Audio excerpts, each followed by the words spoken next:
Well, I spoke too soon. It was a trap game. With that being said, some of these calls, like this, wasn't pass interference at the end of the first half. That was crazy. The Jameis Winston touchdown, they clearly held Herbig, held Patterson on the 2 point conversion. I think there was another PI on Emerson with George Pickens running to go. Fields threw the ball, but that one's a little more debatable. Lots of missed calls, but still it's in the snow, so the refs can't see certain things. This one wasn't. This one was just blatant. But the Steelers ended up getting trapped again by a lesser team, but they came to play. You can't really be mad at that. You can because the first half, but the second half is like, all right, they made it a game, and that's just AFC North football. I'm not really frustrated at it. I'm just frustrated at some of the calls where it's just like that was pretty blatant, and that really does affect the game. Again, Herbig was yanked on the Jameis Winston touchdown, and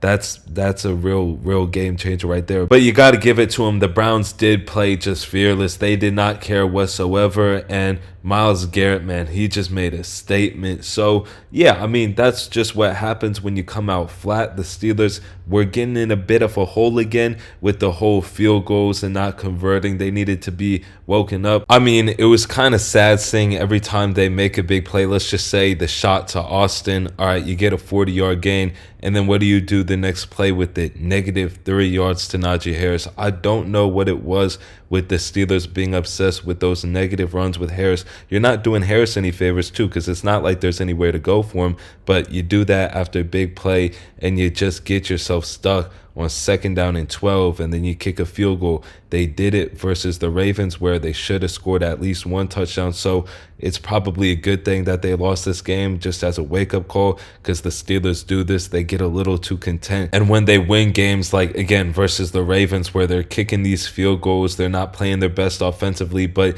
they know they can win because they got a great defense, but that can only last so long, and it broke today. The Browns really just brought it to them. So we'll see what they're like versus the Bengals. But again, I think this will just be a good thing for the Steelers in the long run. There's lots of missed opportunities, and the first half was a pretty frustrating watch, but you got to give credit to Myles Garrett and the Browns because they really just, again, brought it today. But let me know what you guys think about the Steelers loss to the Browns. Hopefully you all enjoyed this video. That is it for me on this one. Peace.